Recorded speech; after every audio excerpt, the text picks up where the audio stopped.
We are very loyal to AMD, have done our best to lure today's electronic connoisseur to live Intel completely. Therefore, we need to compare the level of marketing we have done with our competitors. Is Intel. Baik, selamat siang rekan-rekan semua. Selamat datang di rapat pertama kita. Baik, bagaimana asisten apa saja yang akan kita bahas pada hari ini? Saat ini kita akan membahas mengenai identifying market segment, lalu determining market target dan positioning. Masing-masing agen akan melaporkan mengenai segmen, market target, slogan Intel, slogan AMD, dan penguasaan. Selamat siang, izin lapor. Jadi segmennya adalah pasar prosesor laptop dan desktop. Lalu market targetnya adalah pengguna PC, desktop, dan laptop. Pengguna personal komputer dengan performa yang tinggi, efisiensi daya, temperatur terjaga, dan dengan harga yang lebih rendah dibandingkan dengan Intel. Oke Pak, untuk slogannya itu, yang pertama ada slogan Intel yaitu Dare to Lead, dan untuk slogan AMD yaitu The Future is Fusion. Baik, laporan dari saya adalah Intel menjadi penguasa pasar sekarang Pak, di mana dia melakukan marketing yang gencar-gencaran, yang ciamik dengan dilakukan fokusnya kepada bidang marketing. Dan ternyata AMD itu berfokus kepada bidang riset, di mana bidang riset di sini mereka mengucurkan sebagian besar dananya untuk inovasi, dan mereka memperkecil dana untuk divisi marketing. Begitu Pak, kira-kira. Lalu Pak, pada tahun 2017 juga AMD telah memperkenalkan Ryzen, yaitu produk dengan kualitas dan juga performa yang tinggi dengan harga yang relatif lebih terjangkau dibandingkan perusahaan sebelah yaitu Intel. Tentu menurut saya ini dapat bersaing dengan baik dengan Intel. Seperti itu Pak. Baik, selanjutnya kita akan membahas mengenai competitive strategy for market pada AMD terhadap Intel. Berikut ini kategori strategi AMD ini adalah challenger strategi. Kenapa AMD itu menerapkan challenger strategi? Menurut saya, karena challenger strategi adalah strategi yang melawan produk yang dibuat oleh produk kompetitor dengan membuat persaingan ketat antara dua lini produk, baik itu kategori produk utama mereka ataupun dari seperti ekonomi atau subproduk. Nah, di sini produk yang AMD buat adalah kategori produk utama yang dimiliki Intel, yaitu dari prosesor untuk PC, desktop, dan laptop. Lalu seri produk yang dibuat adalah Ryzen. Produk kompetitornya adalah Intel Core. Awal pertama dirilis bersamaan dengan Intel 8 Gen versus Ryzen 1000 series. Lalu impact yang dihasilkan tidak terlalu tinggi. Hingga tahun 2019, Ryzen mengenalkan seri Ryzen 1000 series. Ketika pada tahun 2019 Ryzen mengenakan seri 3000 series, yang terjadi adalah impact-nya tinggi karena harga lebih murah untuk performanya, tapi secara performa sendiri pada dasarnya belum terkejar. Dan pada tahun 2020, Ryzen kembali mengenalkan Ryzen 5000 series, di mana impact-nya tinggi, mendominasi pasar prosesor laptop dan desktop. Berikutnya kita akan membahas mengenai product lifecycle marketing strategy. Adapun peningkatan untuk quality motherboard, memory compatibility, dan problem untuk pengguna konsumen. Tetapi masih belum seberes Intel. Lalu pada tahun 2019, AMD merilis Ryzen 3000 series dan sangat mengembangkan pasar prosesor. Prosesor tersebut memiliki sistem memori yang kaya dengan fabrikasi 7 nanometer, jumlah L3 cache yang lebih besar, dan segala problem yang ditemukan sebelumnya tidak ditemukan lagi pada prosesor ini. AMD memberikan spesifikasi yang lebih mumpuni dengan harga yang jauh lebih terjangkau. Pada 2020, AMD memperkenalkan subseri Ryzen 3000 series, di mana mereka mengeluarkan Ryzen 3000 XT. Di mana seri tersebut adalah seri yang diperbarui dan dimatangkan dari fabrikasi 7 nanometer, yang sebelumnya memberikan jaminan untuk produktivitas. Mendekati akhir 2020, AMD membuat lompatan drastis, di mana yang kita tahu mereka membuat seri Ryzen 5000 series untuk desktop. Performanya terbilang sangat mengerikan, yang dinobatkan menjadi prosesor tercepat hingga sudah dianggap menjadi prosesor terbaik melangkahi prosesor Intel. Begitu mungkin Pak dari 2020. Oke Pak, saya akan lanjutkan untuk produk life cycle dari AMD itu sendiri untuk di bagian marketing strateginya.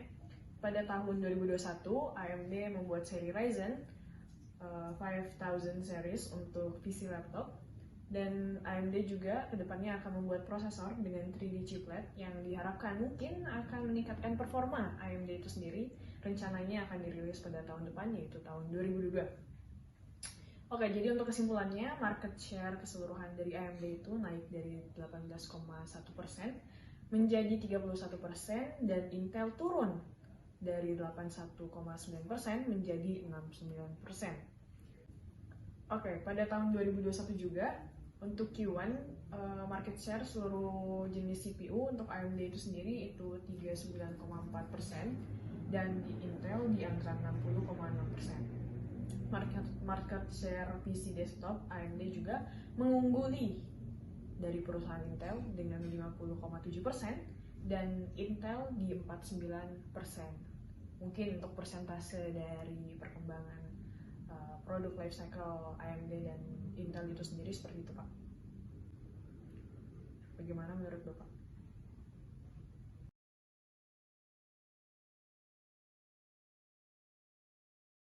Baik, teman-teman, sepertinya kita harus melakukan rapat darurat pada hari ini juga. Baik Pak, untuk rapat darurat kali ini dari saya, yang pertama itu ada channel 2, analisis strategi, segmenting, targeting, dan positioning pada perusahaan Advanced Micro Device, atau disebut juga dengan perusahaan kita sendiri, yaitu AMD. Yang pertama itu adalah latar belakang di mana WHO secara resmi mendeklarasikan bahwa wabah virus corona COVID-19 menjadi sebuah pandemi pada tanggal 9 Maret 2020, dan ini menyebabkan terjadinya transisi secara global. Yang kedua yaitu adalah industri perkantoran dan juga industri pendidikan terkena imbasnya. Oleh karena itu kita perlu melakukan WFH atau work from home, atau bisa dibilang juga dengan school from home oleh pemerintah itu sendiri. Dengan meledaknya tren ini yaitu WFH, maka dari itu demand pasar untuk laptop maupun segala macam elektronik seperti komputer itu menjadi naik secara drastis.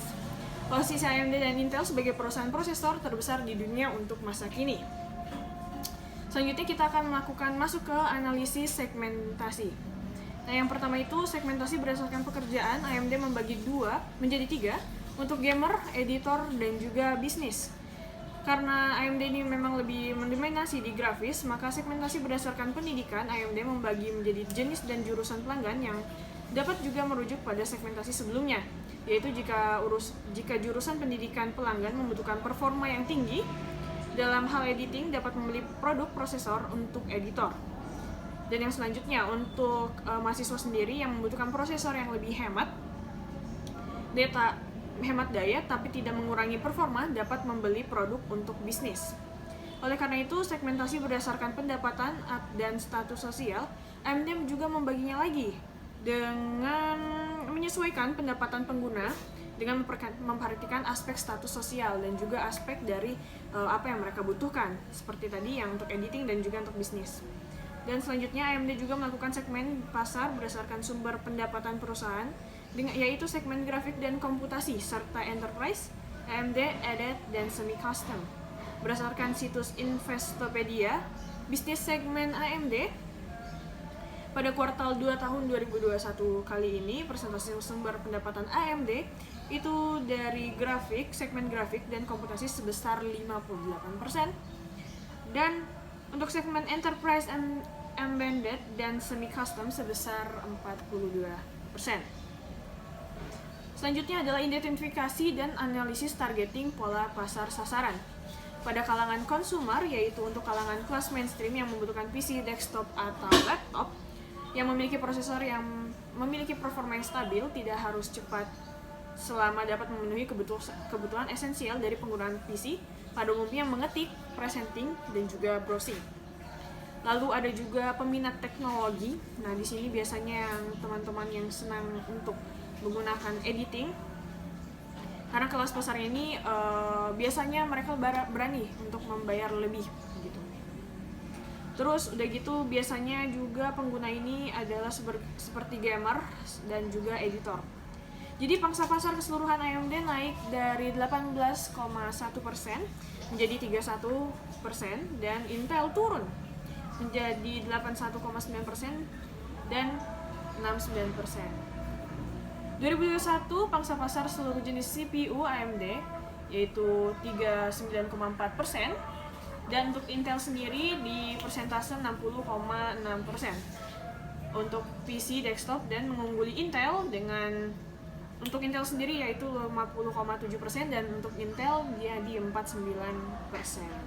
Seperti itu. Saya akan melanjutkan rekan saya, di mana saya akan membahas mengenai identifikasi dan analisis positioning. Untuk competitive frame of reference-nya, melihat persaingan pasar perusahaan prosesor, maka pesaing terdekat yang dimiliki oleh AMD adalah Intel Corporation. Jadi berikut merupakan nilai proposisi dari kedua perusahaan tersebut. Untuk dari segi target consumer, kalau di AMD itu kan mereka targetnya lebih ke professional gamers, terus pengguna antusias dan budget consumer.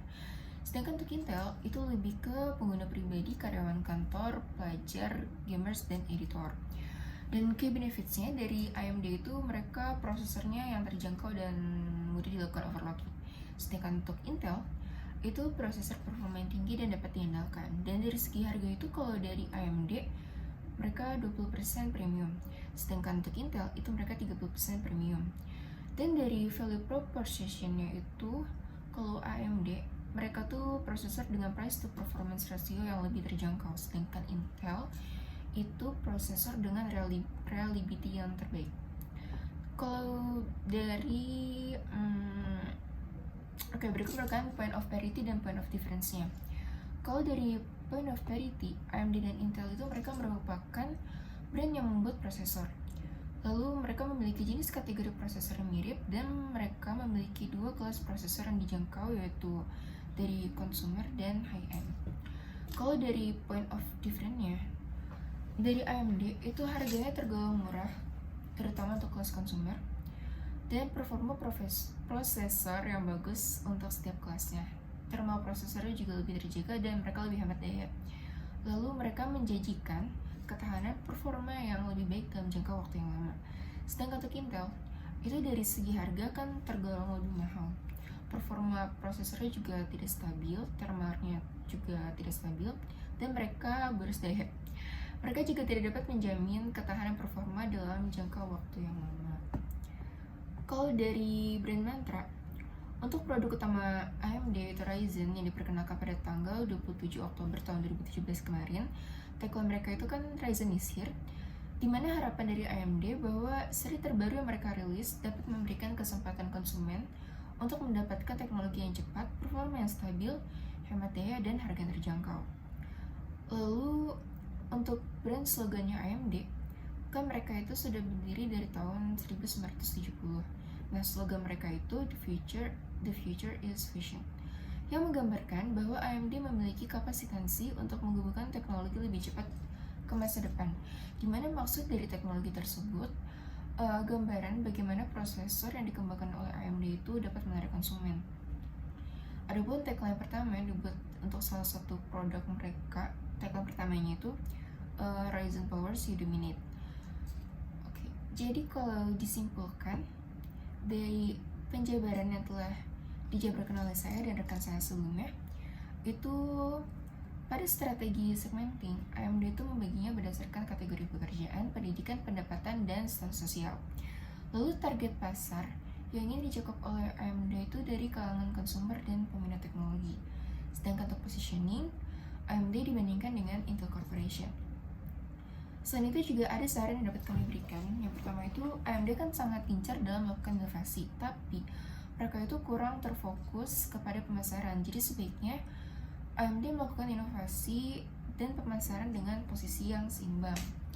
Maka saran satunya lagi, segmentasi dari AMD banyak mengarah pada pengguna antusias. Padahal mayoritas dari pengguna adalah pengguna casual yang digunakan untuk belajar ataupun bekerja. Jadi jika AMD memperkuat pasar di segmentasi casual, maka mereka memiliki chance yang lebih besar untuk memenangkan market di tahun-tahun berikutnya. Baik, kali ini saya akan menjelaskan tentang analisis implementasi strategi bersaing pada perusahaan AMD. Di mana kita tahu bahwa AMD itu berawal dari satu perusahaan yaitu bernama Fairchild Semiconductor Company. Di mana di Fairchild Semiconductor Company tersebut ada beberapa karyawan yang keluar, yaitu karyawan kloter pertama, bisa dibilang kloter pertama, dan karyawan kloter kedua. Karyawan kloter pertama mereka membangun suatu perusahaan yang kita kenal sekarang sebagai Intel, di mana Intel ini bergerak di bidang mikroprosesor. Dan kloter kedua mereka keluar setahun setelahnya membangun Advanced Micro Devices atau yang biasa kita kenal dengan AMD. Dan jika kita lihat identifikasi peran perusahaan AMD dalam pasar sekarang adalah AMD menjadi challenger bagi Intel. Itu bisa dilihat berdasarkan dari data market share pada tahun 2021 di mana AMD menjual produknya sebanyak 39,3% dan AMD dan Intel itu berada di angka 60,5% dan 0,2%-nya adalah produsen lain selain AMD dan Intel. Dan di sini bisa dilihat bahwa peran dari AMD adalah challenger bagi Intel. Lalu selanjutnya ada identifikasi dan analisis strategi bersaing. Nah, jika kita lihat AMD, yang pertama adalah mereka melakukan fokus kepada R&D atau penelitian dan pengembangan untuk menghasilkan inovasi baru. Dan pada saat ini AMD sangat mengalami tantangan yang besar di mana Intel begitu mendominasi pasar selama berpuluh-puluh tahun semenjak Intel lahir dan AMD lahir. Nah, yang dilakukan oleh AMD adalah fokus terhadap R&D di mana mereka menghasilkan microprosesor yang dayanya rendah tetapi memiliki performansi yang tinggi. Lalu untuk memasarkannya mereka melakukan memberikan kepada YouTuber, dengan YouTuber tersebut melakukan review terhadap prosesor AMD. Lalu yang kedua adalah investasi pada fasilitas perangkat lunak, di mana AMD fokus terhadap software untuk mengembangkan Radeon mereka, dan itu sangat berguna untuk pengguna gamer, meningkatkan performansi ketika bermain game. Nah, dengan meningkatkan ini, mereka melakukan pembelian perusahaan lain atau yang biasa kita sebut dengan akuisisi perusahaan lain, yaitu High Algo Inc. untuk fokus terhadap pengembangan software AMD. Lalu yang terakhir adalah AMD melakukan aliansi dengan produsen komputer lain seperti mereka bekerja sama dengan Acer, Asus, Dell untuk mentenagai prosesor. Baik, dalam video ini kami akan membahas mengenai produk lifecycle yang terjadi pada perusahaan AMD. Di tahap yang pertama yang kita bahas itu adalah tahap introduction. Jadi, di tahap introduction ini, pertama kali AMD memperkenalkan prosesor terbaru mereka, yaitu pada tahun 1980. Tapi pada saat itu pangsa prosesor mereka itu belum bisa dianggap sebagai prosesor unggulan atau biasa kita sebut sebagai produk alternatif dibandingkan dengan pesaingnya. Kemudian melompat langsung ke tahun 2017, AMD mulai memperkenalkan produk terbaru mereka, yaitu AMD seri Ryzen, yang mana kala itu kita sebut sebagai Ryzen 1000 series pada tahun 2017. pada saat itu juga AMD bekerja sama dengan IBM untuk memproduksi chip tipe X86 dan AMD juga melakukan kerjasama untuk mentenagai prosesor pada PlayStation yang kita ketahui adalah PlayStation seri 4 dan PlayStation seri kelima.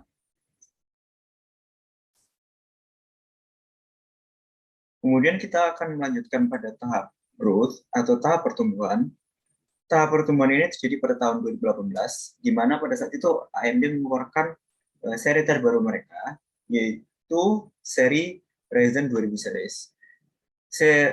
Seri tersebut adalah seri yang memperbaiki permasalahan yang terjadi pada Ryzen 1000 series, yaitu AMD melakukan kompatibilitas komponen PC bersama dengan pihak vendor seperti pihak vendor motherboard, RAM, chipset, dan lain sebagainya, agar pengguna dari produk Ryzen tersebut bisa memiliki pilihan yang lebih banyak untuk menentukan komponen apa yang akan dipergunakan. Lalu kemudian pada tahap tersebut juga AMD melakukan perubahan signifikan dalam spesifikasi prosesor, tepatnya pada seri arsitekturnya, yaitu seri Ryzen 2000 series ini menggunakan arsitektur Zen 2.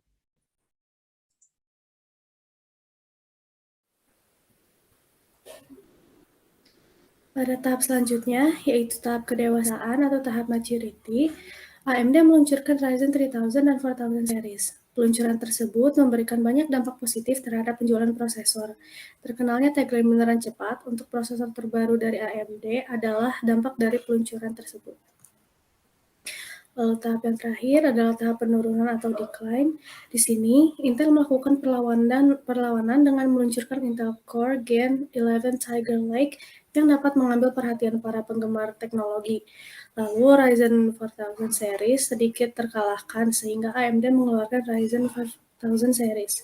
Strategi yang dilakukan AMD adalah dengan melakukan penguatan performa pada pengetesan spesifikasi sehingga para reviewer yang meliput memberikan penilaian positif yang nantinya akan berdampak pada image dari produk pada calon pelanggan.